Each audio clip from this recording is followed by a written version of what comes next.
Hi, good evening, and thank you for coming this evening.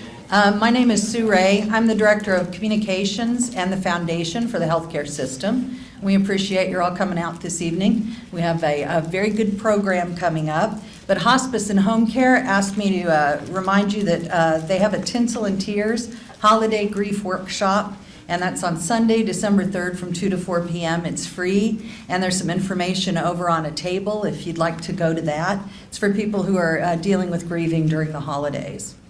In addition, their Remember Me Tree campaign benefiting hospice and home care is starting on Friday. That's right after Thanksgiving. And just visit Dillon's Marketplace or their office. And they raise some money for hospice care throughout the year. You can look at their website for some more information.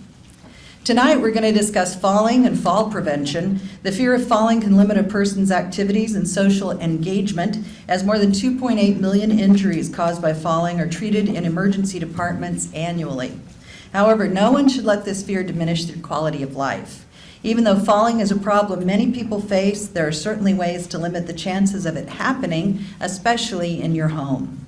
Here to help you to avoid falls is Adam Palmer. After serving 8 years in the military, Adam went to Barton County Community College to pursue a certification in occupational therapy assistance.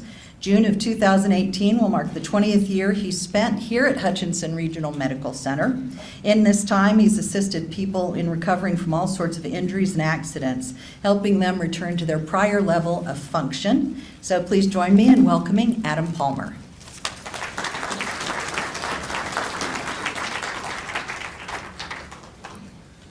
Hello and welcome. Yes, I'm Adam Palmer. Like she said, I've been here just shy of 20 years at the Hutchinson Hospital. In the therapy world, we're often working on strengthening and balance. In occupational therapy, we're often working on strategies to get you home safe and independent. And a lot of times that means making recommendations for equipment that allow you to stay safe and at home independent and also to help prevent falls. And that's why they asked me to come down here today to give this presentation about fall prevention. Before we get started, I think there's a sneak peek at the one image, but there might be a few pictures here that might be a little, make you feel a little uneasy. Such as that one. We've all encountered those long stairwells or those long steps up, and those can be kind of frightening for a lot of us. The one thing I can say about this is that they did do something right, and that is that they put handrails on both sides. Of course, we come across those icy, slippery sidewalks. That would have been absolutely thrilling when I was 12 years old, but not so much anymore. And lastly, just a few images from around the home. Things that usually can give some concern. That clutter around the feet, the throw rugs, loose carpeting, the slick surfaces in the bathroom, and sometimes just the difficulty transitioning on and off the toilet or in and out of the shower or tub. Before we get, a lot of times what we'll do, we'll ask ourselves when we have had a fall, could I have avoided that? Well, the question I'm going to ask is, are falls preventable? And yes, falls are largely preventable. As we go through this information, what I'm hoping you'll do is you'll hear and see some of the details that you can pick up on that will just benefit you, keeping you free of falls in the home. What I'm going to do first, though, is just go over some statistics from the CDC, or the Center of Disease Control. Most of this information comes from 2014. And when they talk about older adults, they're talking about the population of 65 and older. An adult falls every second of every day. In 2014, 1 out of 4 people did report having a fall. And it's the #1 cause of hip fractures. So 46 million older adults in 2014, resulting in 29 million falls, with a reported 7 million injuries. And those injuries can range from any sort of fracture, a head injury, but also they reported it as an injury if that fall restricted you from returning to your normal activities within a 24-hour period, it counted as an injury. And as you can see, as the older population grows, the risk of falls and risk of injuries also increase. Again, 1 in 4 adults fall, 7 million injuries, but the number I want to point out on here is the 27,000 directly related deaths to falls. That's 74 older adults a day. Okay, and that's pretty frightening. It's kind of staggering. And so, again, falls are the most common cause of hip fractures. 95% of all falls directly related, or hip fractures are directly related to falls. And falling once doubles your chances of falling again. Fall injuries are among the 20 most expensive medical conditions. There was a direct cost of $31 billion to Medicare, and the hospital cost to the individual is usually over $30,000. Now, I've seen the pictures and hearing some of that information hasn't got you worried, okay? It really instills the fear in the person who has had a fall. And when you get that fear in you, what happens? You lose a lot of confidence in yourself. You start to worry more about falling. And when that starts happening, what do? You restrict your activity. You become more sedentary. And then what happens? You become weaker. And as you can see, that cycle is going to keep continuing. And your risk of falling is just going to increase. Okay? And the other thing is, not only do you restrict your activities, but you start to restrict how socially active you are, getting out of the home. That leads to that feeling of being alone and also leading to depression.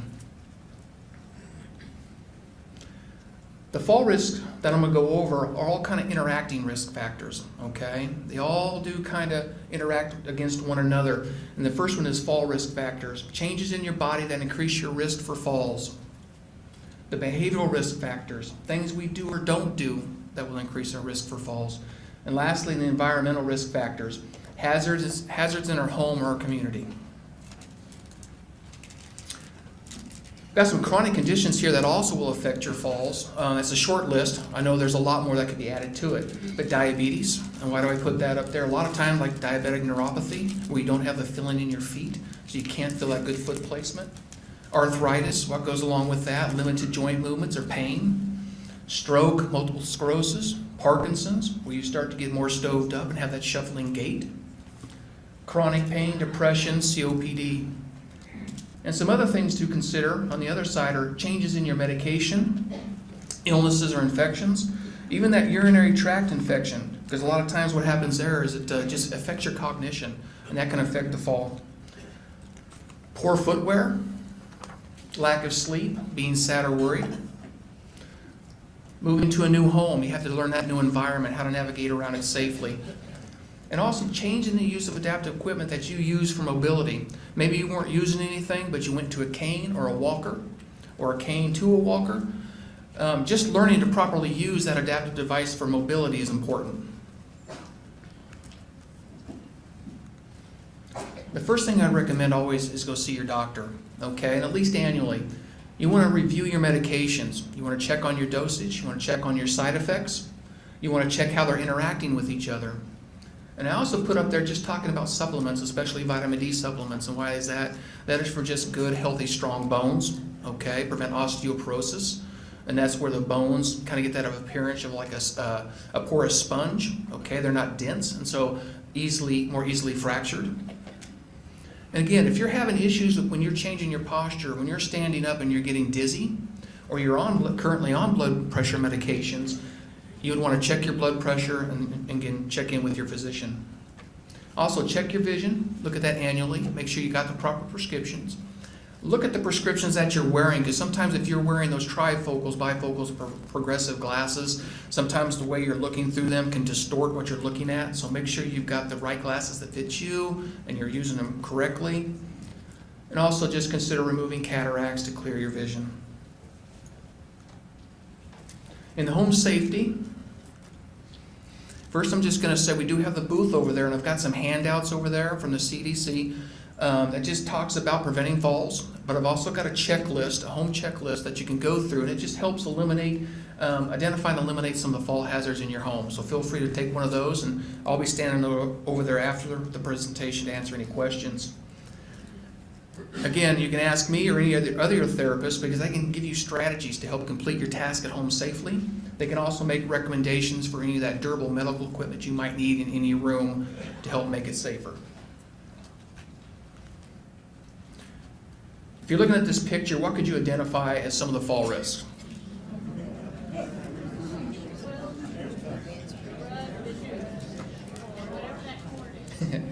I think I heard them all, and I was surprised somebody said the quilt, and that's a good one. Yeah, because it's obvious on the mat. It's pretty loose. It's wadded up. It's going to catch your feet. The footwear is there. You know, you can stumble when you get out. There's the cord there, obviously. But yeah, I'm glad somebody pointed on the quilt, because I have people that I've worked with that have had fractured their ankle, fractured their toes, and had falls because they get tangled up in their bedding, just trying to make the bed or walk around it to get to the restroom.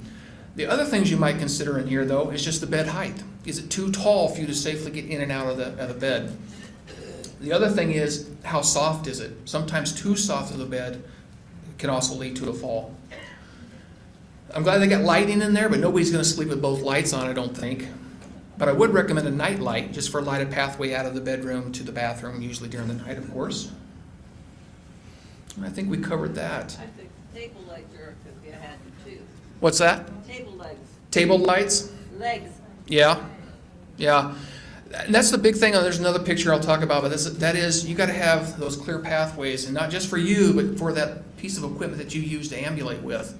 And a lot of times we just get our cane or the edge of our walker tangled up into something as we're trying to navigate around it. The equipment out there can be overwhelming.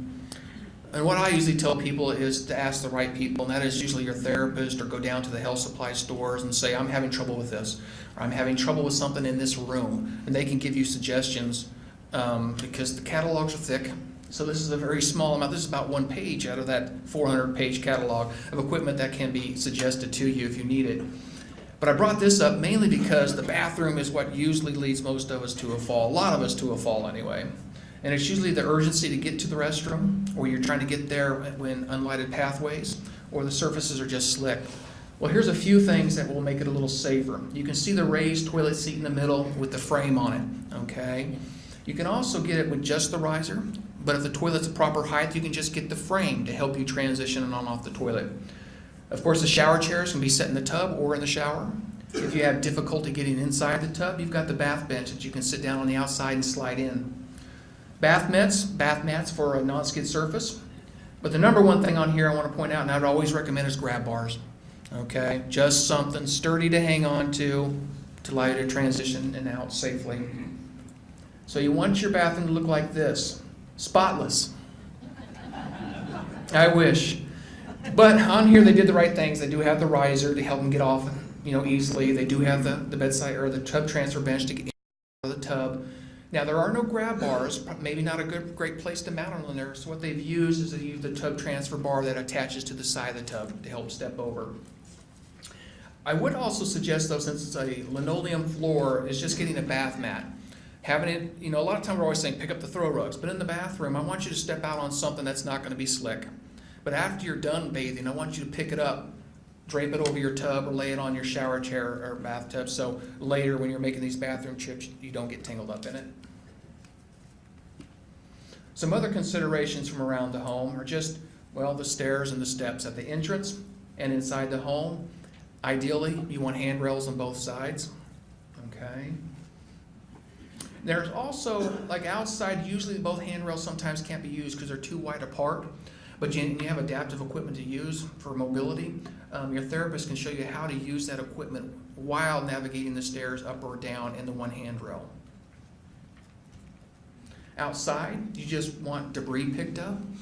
You want a clear pathway up to the entrance. You want to just try to keep things as level, as even as you can. Inside the home again, you just want to keep the clutter picked up. No loose rugs or throw rugs. And the big thing is just having, what I say about clear pathways, is just having enough room to navigate around everything with that walker or whatever it is you might be using. Again, if you have that throw rug you just can't do without, make sure it's tacked down. Make sure it's secure so it doesn't get tangled up in the walker or your feet. Again, lighting outside for approaching the house at night, but also those night lights inside the home. And then the kitchen, I got that in there just to say, for wherever you're working in the house, store things where you most likely use it to avoid a lot of unnecessary trips, but store things where you can comfortably reach it, like this person.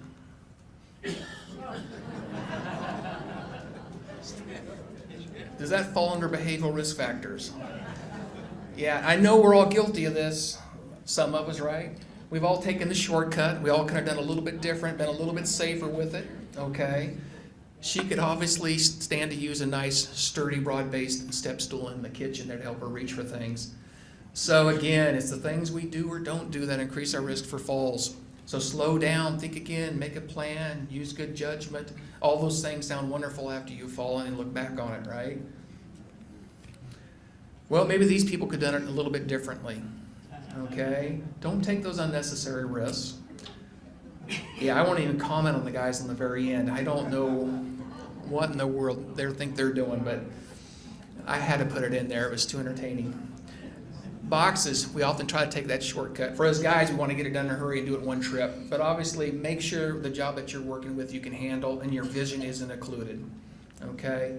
I know the mill is important to you, but do you have to go out there in the blizzard and get across that ice to get it that day? Okay? Just keep that in mind. And I love the lady with all the animals. Only to mention that just because watch out for your pets. You know, they do get underfoot, so be careful. Now we're just going to talk about some healthy choices. We've gone over some of this right here on the healthy lifestyle, but I'll just kind of go over a little bit again. The nutrition's important, obviously, the vitamin supplements, your medications, watching your weight, your blood pressure. The one I really want to go over more, just a little bit more, is just the active lifestyle, because it's just very important. I'm thankful that everybody came out today, okay? Because you just got to stay active. You got to keep moving, all right? Your worst enemy is sitting for long periods of time. It's going to be your worst enemy. You're going to get weak. You're going to start to lose your flexibility, all right? So, but you got to start slow. You got to get out there and get moving again, but please start slow, all right? If you start at it like I used to do, it's time to start running. I ran 3 miles and I'm sore as heck. Oh, forget that. Okay, start a little slower so you stick with it. Some suggestions would be talk to your therapist, talk to your doctor, maybe get a trainer, okay, or get involved in some classes that fit your level of, of exercise. It could be chair level exercises, okay, it could be mat level exercises. And you see the one picture over there about Tai Chi. Can't stress the importance about that enough. A lot of times you look at that and it seems kind of boring, okay, and all those slow movements. But the thing I want to point out about that, and I'm going to step over here and show you. When you look at Tai Chi, what are we doing? We're starting here in our midline posture, and we're making these big gross movements. We're stepping way out of our base of support. We're reaching. We're bringing these things back in slow and controlled movements, okay? And I don't do it justice by just doing that, but you get the idea. I mean, it's stepping out of that base of support and making all those functional reaches that you have to do throughout your day. So it's in a controlled environment, and they teach you movements that's just going to improve your balance overall. Again, I can't stress enough, though, is that start slow, find something that's interesting, and make it fun. In town here, I would recommend these at the Delos Smith Senior Center. They've got your chair level exercises. Yeah, Tai Chi, they got dance, yoga. They've got a lot of activities down there. I took dance once. My wife gave up. She doesn't have the step like I do. But I think the Hutch Rec, they have more. At the Hutch Rec, they have more social activities just to get you out of the home. Okay, so not much on the exercise level, I think, but good social activities. So please look into that. Last, I just want to say thank you. I know that's pretty brief, but I'm going to be over here at the table to answer any questions. But I also open up the floor now if you have any questions. All right. Any questions?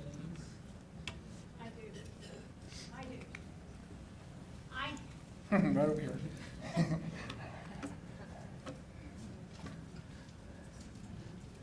I have a new cane. Mm-hmm. I would like to know how you know how high it needs to be or how low. I have a small foot on there.